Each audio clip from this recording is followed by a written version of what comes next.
here today to talk about the Nora pattern. And first of all, let me say the Children's Corner Pattern Company is actually a Nashville-based company, which is I'm just outside of Nashville, and I absolutely love this store and this company. You can actually visit their storefront in Berry Hill, and they're the nicest people. They've got sew-alongs going on all the time. So if you're new to children's clothing specifically, and even like smocking and heirloom sewing, that would be a great place to visit if you ever come to Nashville. If you're ever in Nashville, just reach out to me. I have a few videos about my favorite stores in the area for fabric shopping, and of course, Sewing Parts Online is worth a visit always. One reason I love this pattern and all of the Children's Corner patterns is, so when you pick up like a Simplicity pattern or one of the big pattern envelope companies, you're going to notice that that tissue paper you get, it's going to be all stacked in the same outline, right? So you can cut the size 7, or some people trace it to try and preserve those patterns. And then, you know, you cut it out and you're like, well, that's it then, because children go up, they don't grow down. So one thing I absolutely love about this pattern is it comes with every single size and it's separate. Okay. So you're going to be able to cut out the 7. And then when I went to make, I've had this pattern for a year. When I went to cut this pattern out, I took my daughter's measurements. I was like, oh, she needs an 8. So I went right back and cut it out, and it was great. So I really do love this company. They have a customer focused mindset, and I appreciate that a lot. Without further ado, let's get into this pattern. Well, actually, before I do that, I wanted to say too that there are a ton of variations to this pattern. It looks very simple. You've got your long sleeve, your short sleeve, you got your twirl skirt and your straight skirt, right? You can do all kinds of things with. And I have some dresses here if we have time at the end. I've made this pattern at least 10 times. And it's probably different every time. So I'll show them to you all at the end and if we have time. But let's get into the pattern. Today we're using the best fabric ever, which is from another local company. It's Textile Fabrics here in Nashville. They have this cosmic fabric that I just saw and like flipped out over because I felt like it almost reminded me of like the Magic School Bus a little bit. So this is just a super simple sew, and we're going to be using our serger and our cover stitch machines for this project. But if you don't have a cover stitch machine or a serger even, you can do this on a regular sewing machine. In place of the serger, you're going to want to do either a zigzag stitch or some sort of stretch stitch, which you can look in your manual for. And to do the finishing on like the hemline and the wrist cuff, it'll be either a twin needle or you can do that zigzag stitch. So don't be discouraged if you don't have a serger yet, but do pay attention over these next few days because you're going to get some great education about not only sergers, but also cover stitch machines, because I think a lot of new sewists look at that stuff and they're like, not me, there's no way I can do that, but you totally can. And it really does amp up your sewing game. It saves you time and it gives you a more professional finish on your pieces. So if you're wanting to give it as a gift or get into sewing, those are great tools to pick up. So, and I'll talk about my machines here in a second, but let's get to step 1. So this is my front that I've cut out, and you'll know the front because the neckline will always be a little bit of a deeper cut. But my one trick on this is when I am doing a pattern that has a front and a back, because as you can see, the back is very similar looking, I will mark the front right in the middle, like where the belly button would be, because I'm not going to be sewing in that area. I'm just going to stick a clip right there. And I'm never going to sew that around. I'm not going to sew into that clip, but that's going to just remind me and orient me to where I am on my fabric. Because how many times when you're starting sewing, have you put the hood on the front of your sweatshirt and you go to put it on and you're like, well, this isn't going to work. So that's just a quick note to help you along your way. So what we're going to do, and this is very common with most garments, especially children's, you're going to start with the shoulder seams. So we're just going to take the front and back pieces and I'm going to match them up right at the shoulder seams. And I have to talk about Wonder Clips for a second. These are my favorite. I don't use pins hardly ever anymore, unless it's something that I can't get to with a clip. So, and I know Sewing Parts, mine are from Sewing Parts Online. So if you're looking to get some Wonder Clips, definitely check out the ones that Sewing Parts carries because they are really good quality. Sometimes Wonder Clips that you get like on some other company sites are not as great quality and they'll snap, but these, the Wonder Clip brand is fantastic. So we've got our front and our back together. Now I'm going to turn you guys and let's start getting to the machines and we'll get to sewing. Okay. My serger is the Baby Lock Celebrate. This is a moderately priced midline type serger. I learned on a Brother 1034D, and when I went to Sewing Parts Online last year on my birthday, which is when I met everybody there, they referred me to this machine, and it has been such a dream to sew on. So I highly recommend this serger to anyone who's looking to either upgrade, or if you have the money to splurge on a really nicer serger and you're just getting into it, this is a wonderful machine. So we're just going to do a regular straight serge right across the top here. And my seam allowance on this project is 1/2 inch. So I'm just going to measure, that's marked on my machine. You can look up in your manual to see where those are.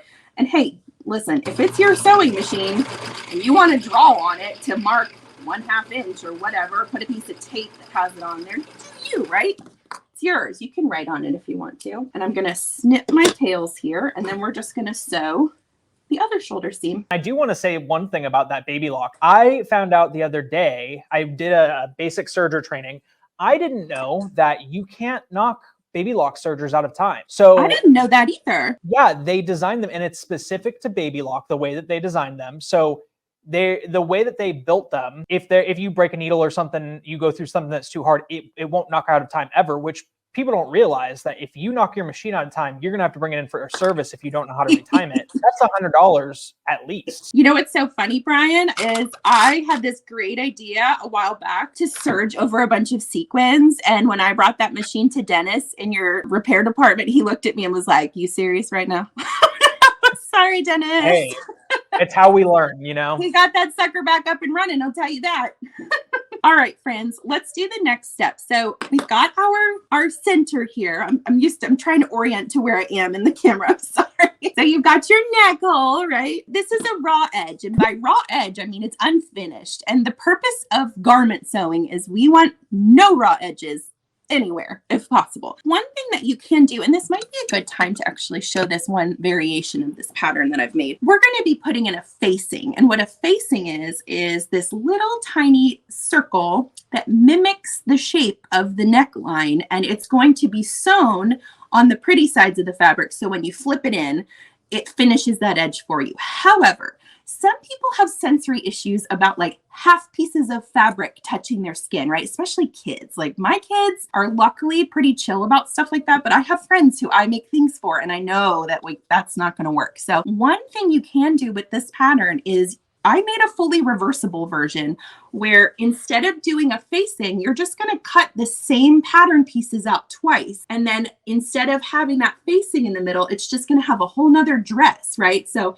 we've got this first side. This is the Nora pattern. And then I can just turn it right back inside out. And if she wants to just be in her mauve for the day, she can do that as well. And that's also helpful if you have sensory issues. So that's just one little quick hack on this pattern that's really helpful. And I know that sensory issues are very common in clothing making. So something to be mindful of and sensitive. Since my daughter doesn't care, I'm going to make my facing right now. So basically what I said is this mimics the front and back pieces. But again, I marked my front piece with this clip because I don't want to spend 5 minutes trying to think it through. I want to make sewing as automated as possible so that I can sit here and TikTok chat or whatever we're doing that day.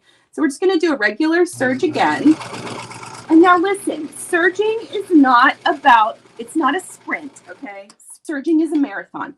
Serging is stopping every few inches on your longer pieces. You're going to realign your fabrics and make sure things are lined up the way that they should be. Don't zip through sergers. Like, don't just pedal to the metal, that sucker, because you're going to regret it. It's not going to pan out well. All right, we're going to pan this up, do this other side.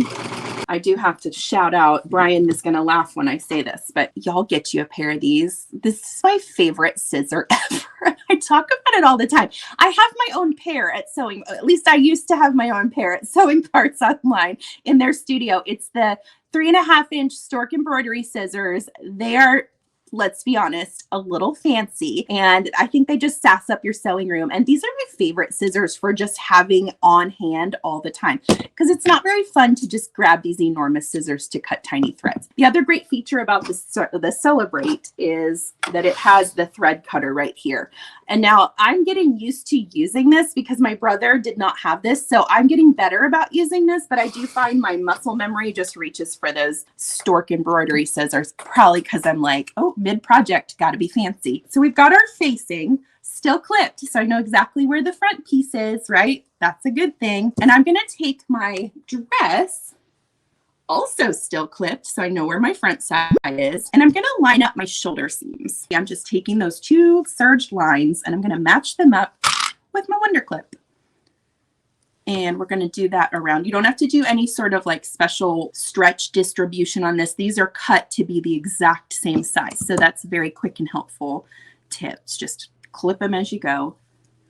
Make sure you are pinning the front to the front and the back to the back, because the back piece is shorter. So if you feel like you're pinning this facing in and it doesn't seem to be fitting right, that's probably what's going on. Okay, so I'm going to pin this in 4 spots, and we're just going to serge the circle. Like, guys, we're like halfway done with this dress. Let's serge around the seam. Now, one little quick tip. Let's nest the seams. Is anybody familiar with that term? If you're not, I'm going to explain it to you. Nesting the seams with a serge is when you serge something, it's going to have 4 threads wrapping around your fabric, which means that you're going to have a bit of a bulky seam. And so when we go to sew that, I want to put one seam going up and one seam going down, if that makes sense. And that's called nesting the seams. That's going to help you get a nice, straight, hopefully perfectly matched up seam every time. It's going to take some practice. Matching up seams is a whole like thing, but you can do it. It just takes a little time to get that feel. And once you do start doing it properly, you'll be like, well, why was this so hard when I started? Practice makes better. That's what they say in my daughter's class. I guess we threw out the term practice makes perfect in public education now, but we do say practice makes better. So that's the theme of our house. I had to kind of unlearn that phrase because I'm used to saying practice makes perfect. All right, we're still serging that circle. Nest the seams on that second shoulder seam. We're going to trim that tail. All right, people, it's cover stitch time. Now, this pattern comes with a template if you care to use it, which you can like lay on the fabric and mark where you're going to be cover stitching. Because what we're planning to do now is I need this facing to stay down. And the way that I'm going to do that is a cover stitch. If you don't have a cover stitch, a twin needle will do exactly the same thing. Okay, so we're going to fold this down. Now, if I had more time, I would probably sit and press this with some steam, but I'm going to keep pushing through. So I'm just going to finger press this down. And the way that the pattern calls for it is they want you to top stitch like about an inch into this, because this is, let's say, 1.5 inches. So they want you right along this line. I'm gonna be honest, you do what makes you comfortable. Okay, like if that stresses you out because it is so far into the neckline, just do it further up. Okay, life is short. Stitch where you feel happy. Okay, so I'm still clipping this, and then we're going to head over to the cover stitch. Cover stitch machine, if you are not familiar, and again, I am not an expert, so I'm sure there will be someone on here talking about cover stitch machines, but it's going to give you that nice finish to your hems. It's going to give you, if you're wearing a t-shirt right now, if you have a t-shirt and you look at the hem on the bottom, you have this pretty side with these 2 parallel lines. And then the back side has this sort of zigzag stitch. That's a cover stitch that completed this type of hem finish. And what that's going to do is it's going to give you give to your seam. So when you're sewing with a knit fabric, you don't want to use a straight like lock stitch on your sewing machine, because that's got no give. It's just going to be like, right? And whenever you end up stretching out that bottom or the sleeve of your shirt, which you inevitably will, it's going to pull all that thread out, and that's going to be a hot mess. So that's why cover stitch is so important. Or a twin needle if you have that on your sewing machine, totally fine as well. So let's go over. I'm going to see if you guys can see me well. I actually have a question for you really quickly. Yeah, shoot. You had mentioned that if you don't have a cover stitch machine, that you can just use a twin needle. What about if you don't have a serger? Can you still do this pattern? Absolutely. Yep. You can use a zigzag stitch, or you can look in your manual to see what stretch stitches they recommend. Awesome. Thank you. Yes. Good question. All right. Here's the deal with cover stitching, guys. And this goes for twin needles too. You're going to do it blindly. And what I mean by that is you're going to be doing it on the pretty side of the fabric, and your facing is on this side. That's why that template is really helpful. The other thing you could do if you want to cheat the system, and I'm all about a good cheat, let's be honest. We got to save time. I've got 3 kids. I don't have time to run around and look at templates. So this is 1.25 inches. What I can do is look on my machine. You can even measure it if you want to. Check it out and see where 1.25 inches would be, and just line it up with that, right? This is good. I'm going to sew it at 1 inch just to be safe.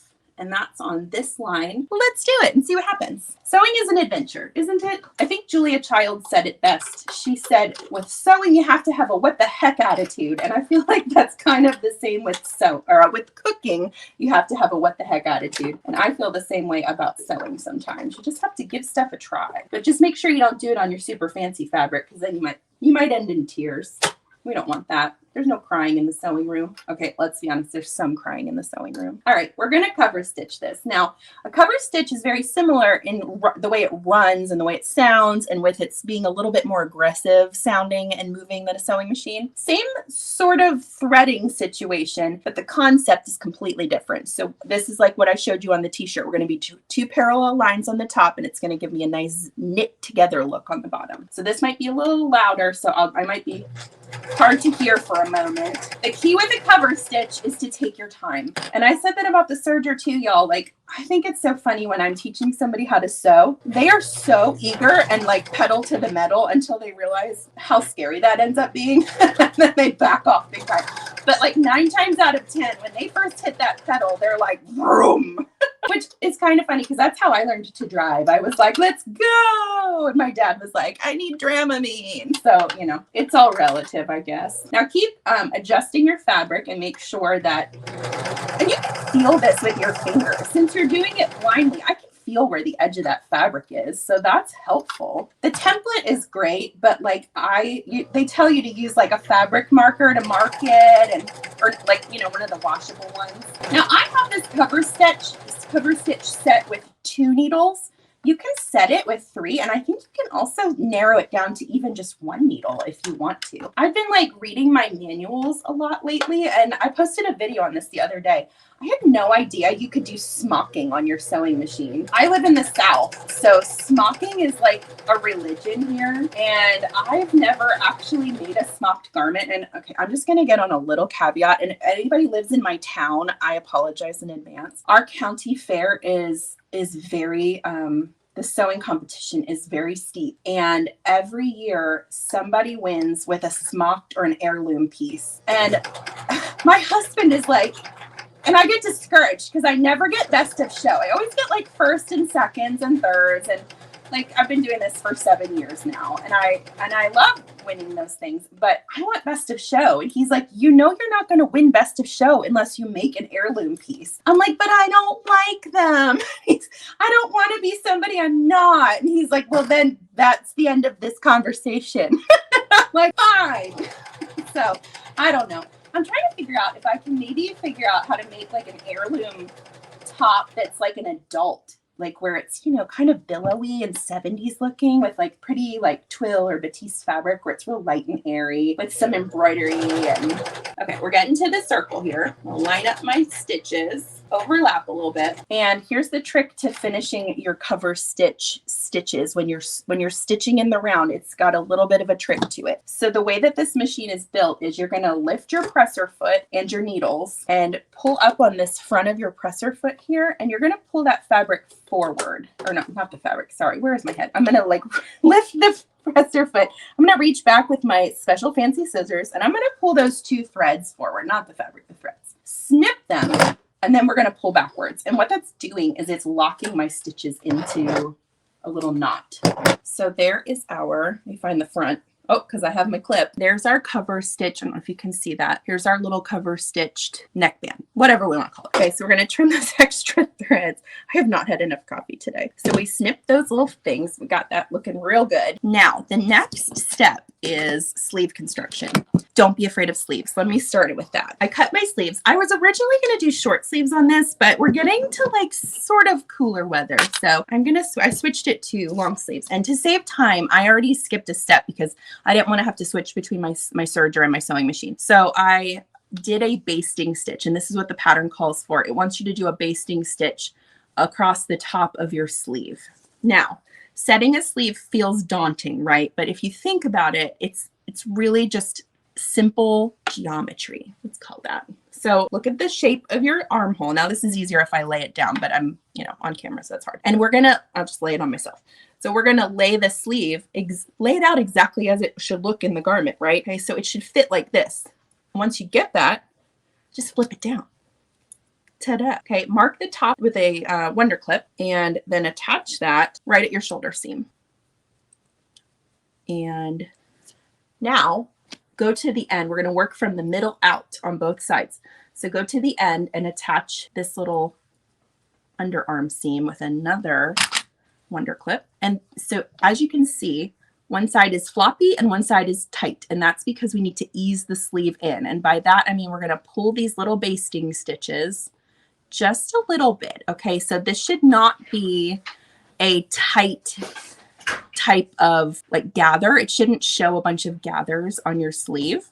You just want to do just a tiny bit to ease that sleeve in, and make sure you like adjust them so there's not like a bunch of bunched up gathers in one spot. Okay, and then we'll clip it, and we'll just repeat that on the other side, and then it's just a clean serge. Let's do that on the other side. People ask me, they're like, you know, what sort of sleeve is the easiest to start with? This one's pretty easy. If you're like if you've never set a sleeve into a garment, this one's pretty easy. And I also would say a raglan shirt would be a very simple sleeve to put in, because you're not actually setting the sleeve into the arm side on that type of a garment. You're going to be sewing around the collar in like a big circle. So if you're looking to get into sewing something with sleeves and it's making you like feel a little bit anxious and barfy, that's okay. I would suggest a raglan, and they have a wonderful pattern at Sewing Parts. I sewed it up at the last event. Brian, what was the name of that? It was a Jaylee pattern. It was the Jaylee Nico raglan tee, I believe. That's the one. Do you guys still have that where I can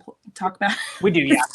Guys, pick up that pattern. It comes in, I think, like infant to adult sizes on that, in that same pattern. It's great. It's a wonderful, wonderful option. Now, I'm going to go ahead and set this other sleeve so that we just make one trip to the serger. So to repeat what I was just doing, we're going to mark the center of our sleeve right here, and then we're going to pin it to the shoulder seam. Easy peasy. And this fabric is like it's like a double brushed poly, so it's very soft. I think she's gonna like the way that it feels, but it's also, I think double brushed poly is fairly easy to work with. Some people don't, but I think, you know, the feel of it is nice. I don't love using double brushed polyester for like leggings. Those are kind of like the LuLaRoe leggings that they had there for a while. It's that same type of fabric. I don't find that you get as much, like, I don't know, I'm a plus size girl, so I like a little bit of structure to my pants. But that's just me. I would prefer more of like an athletic fabric if I'm making a capri yoga pant or something. But some people love this for leggings, and I don't judge. My daughter loves it. And honestly, I'm kind of bummed I didn't get more of this fabric, because it would have made really cute. If I had enough, I would have made a pair of little underskirt shorts, because we all know little girls like to do cartwheels, especially when they're wearing fancy dresses. So I make a pair of underskirt shorts in pretty much every color every spring for my daughter, and she wears the heck out of them. Oh, here's another quick little hack for you. If you have a little one and you have them in leggings in like the fall, winter, a lot of times those kids will grow out of their like length before they grow out of the belly, like the waistband. Cut them. When it gets to spring, cut those leggings off and turn them into shorts. And that's a great opportunity to use your cover stitch. I do that all the time. Let's serge these sleeves. Back to the serger. I am all about a like thrift flip. I love to find goodies at the Goodwill. Okay, now quick tip. When you do this, since you have some tiny gathers there, put those on the underside. You don't want to be sewing over that mess. Some people don't do it this way. I don't know. I just feel better if I'm looking at smooth fabric as I'm serging it. Like I said earlier, it's like a marathon. So you're going to be looking under your, seam every few inches anyway to sort of adjust those gathers and see, if you're looking okay. This dress is very forgiving. And the sleeve installation is the same for both the short sleeve and the long sleeve. Obviously, it's just going to be hemmed on a short sleeve or a long sleeve. Even the hemming is the same. It's a great opportunity to get into sleeves if you've been kind of on the fence. You stick with sleeveless things, or you're scared of them, jump in. Feet first. Life is short. We're almost there. My daughter's going through sort of like a shift in what she likes to wear.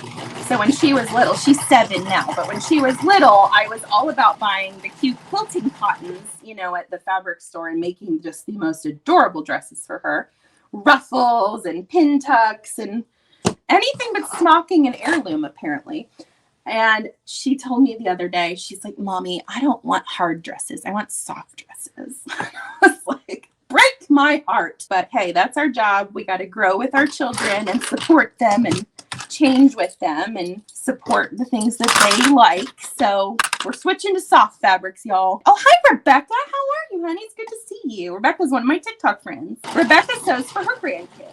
If you guys don't follow me over on those socials, I would love it if you did. I go live a couple times a week and we do exactly this. So this is kind of old hat. Like I love to get on there and let people ask their questions, you know, like I mean, even as basic as like, what is a serger? You know, I've gone through that explanation multiple times, and that's okay. That's where you should be able to ask those questions. All about supporting our fellow sewists.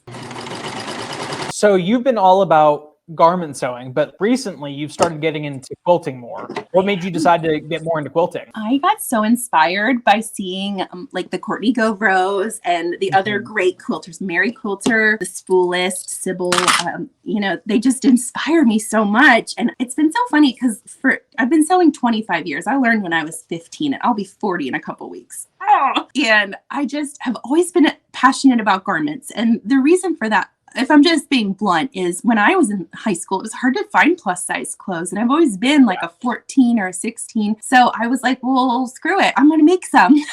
And then I could put my creativity into it, you know? That was why I got into garments. But then I always was like, well, quilting just feels antiquated. I don't know. And then I got to see all these people who are making not like your typical, like what you think of when you're not a quilter or not familiar with it. Like I think of like old and dusty and yucky. And then I saw these bright rainbow colors and I was like, this is for me. I just got into it that way. And I think for me, one of the things I love about quilting, it's just so different from garment sewing. Garment sewing, you kind of fudge your way through a few things like, oh, that gather wasn't quite right. We'll just sort of fudge it on the next step. Quilting's not like that. Quilting is exact. It is like, you know, if I don't get that point exactly the way it's supposed to be, I'm like, I might go back and redo that, you know? It's like cooking versus baking. Yes, it's just a completely different experience. So one thing I am going to do a little out of order on this pattern is I am going to go ahead and hem the bottom of this sleeve, because hemming a sleeve in the round when it's a small child size can be very tricky on a cover stitch. I don't think the pattern suggests it that way. I think it asks you to sew down the sides, but this is just the way that I'm going to do it. And it calls for like a 1/4 inch. So you can press this down or you can finger press it, and we'll just go over to I may roll it up just a little. She's got short arms. Roll this up just a little more, maybe to like, that's the one good thing about garment sewing, right? Like your kid has short arms, cut off like a couple inches on the fabric or roll it up a little bit more. It's so versatile. So let's go back to the cover stitch. And before we sew these side seams, and my cover stitches, I should have said this earlier, it's the Juki MCS 1500. Do you guys still offer that one, Brian? I believe we do. All right. Got this one figured out, and that's not pretty nice. Can you guys see that okay? The 2 parallel lines. If you want 3, you do 3. You just add another needle in, and your instruction manual is the most important best friend that you can have when you get a new machine. Read that sucker from cover to cover, because you will be shocked at the things that you can learn. And I was brand new to cover stitching. That's why I read the manual, because I honestly, the only thing I knew that it could do is finish hems, right? But it can do so much more than that. One thing that I learned is on a cover stitch, you can do it reverse, right? So if you look at like athletic pants nowadays, they'll have that zigzaggy stitch on the outside, and you can do that on a cover stitch. Isn't that fun? All right, so we've got our 2 sleeves hemmed now, and I'm going to sew this armpit seam. Now you could go ahead and hem the bottom if you wanted to. I'm just going to hold off on it just to make sure we have enough time. I think that's like not the least important, but you know, showing this part I think is a little more important than a hem. So again, we're going to clip it right in that armpit, and I want to nest the seams again. Remember, when you're nesting the seams, you're going to put one seam up and one seam down, and that's going to help you get even right where it needs to be. The other tricky part about sewing once you've already done the hem on your wrist cuff is, you know, with a serger, sometimes it sort of like pulls the feed dogs don't always pull with the type of fabric you're using, don't pull things necessarily always evenly through. And one recommendation I have for that is, and I'll show it to you once I finish pinning this enormously long, she's 7. Why is this so much fabric? So what we're going to do to ensure a nice even start, well, first of all, the first thing you could do is start on the bottom, right? That would be, let's do that. The other thing you can do is when you push these two little, like I'll see all those tubes there and everything, push it, like raise your needle and your knife when you go to your serger and shove it all in there and get it lined up and start very slowly. And that should usually fix that problem of pulling it through evenly. But let's start at the bottom on this just for fun. So I'll show you exactly what I was saying before because it still is important. You want to get a nice even start. Lift your presser foot, lift your needles up, push that fabric in as far as it'll go, hold it down, and just start very slowly. See how slow I'm going there? And again, we're not zip, zip, zipping. We're going to stop, realign. So important to make sure that your edges are touching like right at parallel to each other. Even the slightest like overlap of one fabric can change the shape and the size of your garment. So I guess in that way it is kind of like quilting where, you know, any sort of fiber arts is going to have its own level of accuracy needs. We're approaching that armpit seam. I'm going to nest those seams. I'm going to angle a little bit because this is sort of like an L shape. So I'm going to go up a little bit and then we're going to turn the fabric. You can also stop the serge at that point and like completely turn the fabric. Cut it, but I don't recommend it. I would rather you just keep going and turn it as you go. Almost there. I was laughing about this is just a funny little side story, the arrow chair that they were showing. You know, it has that secret compartment in the seat, which is so fun. But the other day I was looking for something. So I've been saving my selvages from my nicer like my nicer quilting fabrics. They have a lot of fun selvages. They say things, they've got pretty colors and designs, and I've seen people make stuff with them. So I've been saving my selvages and I was like, oh, I'm going to try and make something with those today. I tore this sewing room up trying to find my selvage collection. Wouldn't you have it? I put it in that seat because I was like, oh, I won't forget that I put it there. It took me like 45 minutes and I finally was like, it's in the chair. So just beware that you might not want to put anything perishable in that seat, which I have seen him put candy bars in there before, but those have at least a little longer shelf life than my sewing attention span. So, all right, we're pinning down the other side of this sleeve, and this time, just for fun, I'll start it on this side and we'll see how that goes. And if it's not perfectly lined up, you can tear just that little section out of serging stitches. I have a video on YouTube and it's on the Sewing Parts YouTube channel that I made with them about ripping out serged seams in the wink of an eye. You can do it very quickly and not make a total mess of your sewing space if you follow that little tutorial. It's very helpful. So one thing I like to do, I've lifted my needles and my presser foot. I'm going to loop my 3.5-inch fancy embroidery scissors into the bottom loop of this hem. And the reason I'm doing that is it helps me ooch that up to where it needs to be. So I hold on to the top layer and I can ooch it up right up into that section so that when I go to serge it, it starts nice and even. Just make sure you pull those scissors out before you start sewing. You never want to sew over metal with our serger because that will bust up a whole lot of things that are expensive to fix. And Dennis in your repair department probably doesn't have patience for me with that kind of a repair because I always bring him some disasters. He's the best. If you guys live anywhere near Dixon, I drive an hour and a half to get my machines to them, but I do it because I know he's the best in the biz, y'all. He really knows his stuff. We're approaching that armpit seam. I'm nesting my seams again, and we're going to keep rolling. And I'll even be vulnerable for a minute, and at the end I'll show you how well. Now I'm kind of rushing through this a little bit, but we'll see how well those matched up. What you're looking for is 4 points right matched up together. And sometimes that happens, and sometimes that is not happening. And that's another opportunity to use that pulling out your serging seams video. It's okay to fix stuff.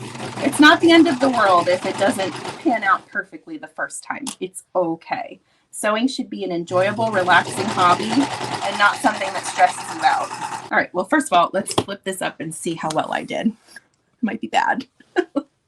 Well, that one's not perfect, but that's okay. And let's see about the other one. This one I hope is, oh yeah, that one's perfect. See how those 4 corners meet up right there?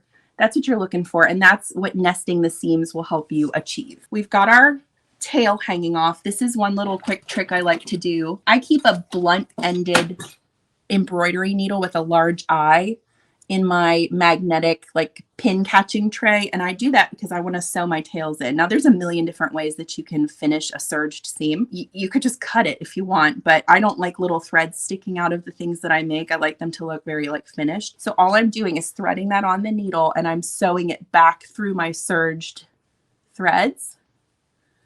And that takes care of that little tail and it'll keep that serging from coming unraveled. Now, how often does that happen? I've never really had a ton of stuff come unraveled with my serging, but you never know. And I don't want somebody to put something on and then it like, you know, rip right up the under seam of the arm because I'm putting my name on that. So I want it to look good. Let's do it again. We're just going to sew right up there. Okay. So we are almost there. The last step, and what do we have? 9 minutes? 8. We'll go for it and see what happens. Okay, so let's turn this right side out and we'll see where we're at so far. I think it's going to be a dress. I do. I really think we're going to have a dress here. Shake it out. What do y'all think? That's pretty good. That's the Nora dress so far. I think it's cute how it has the planets on it. This is a good point in your project to have the child try the dress on. I know that this will probably fit her pretty well, like through the body, but she is so short that there may be a chance that I need to hem this up. So if it's okay with you, I may actually leave this unless everybody's itching to see that cover stitch, but y'all have seen it quite a bit now. It will be the same exact process. You're just going to fold it up according to whatever your length is. Now, if you're taking off, let's say, I would say even over like an inch, if you need to bring it up more than an inch from the bottom, like your child is very short, I would cut that and then hem it. Don't just like fold it up 5 inches and hem it because that's going to mess with the circumference of your circle of the bottom of your dress. And that might make it a little wavy and bunchy. Depending on the length of how much you need to take off, I would prefer that you cut it. But I think this will probably need cut if I have to guess.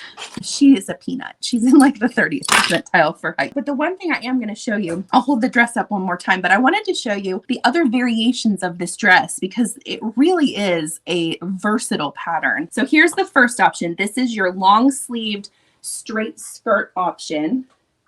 And you can, you know, put her in little underskirt shorts and cowboy boots. How about that? Now, I showed you before, we have the reversible version. So if you don't like a facing, if a facing stresses you out or your child feels yucky having that like half piece of fabric, make it reversible. Make the entire pattern twice. And then you'll sew like around the neckline the way that you would. And then you'll just sew down the side seams and hem. You can hem them each separately. So then you have 2 dresses. Right?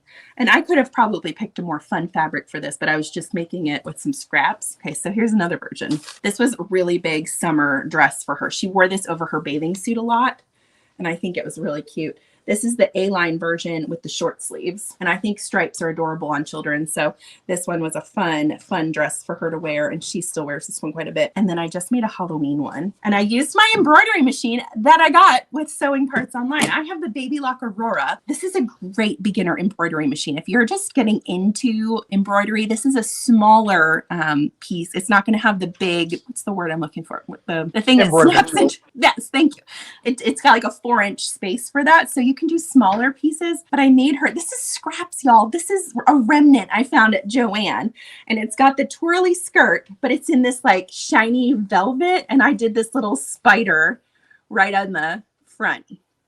And I think that turned out pretty cute. I'm still learning on my embroidery machine, but I'm having a ball with it. And it's wonderful because my regular sewing machine was in the shop for like a month. And so I can do regular sewing on that Baby Lock embroidery machine and then switch it to embroider whenever I want to go back and forth. So, and I made a quilt on it. So that's a great machine. If you guys are looking for a dual machine, that's a good option. I think that's all I've got, Brian. Are you Chelsea, there? you did a fantastic job. I am so impressed by how quickly you're able to throw garments together. I hope that one day I can be just as talented as you are. Oh, you will be for sure. We've got you covered, buddy. Don't worry. Thank you. I'm going to rely on you. Because right now, me and my friend Deb, we are making button-up shirts for me out of quilting cotton, but we're having a problem with the sleeves. So I might phone you maybe sometime next week and see if you can help me out. Call me anytime. I love you guys. I'm always here to talk to y'all. Awesome. Well, thank you for joining us, Chelsea, and I hope you have a great rest of your day. Yes, you too. Enjoy the event, everybody.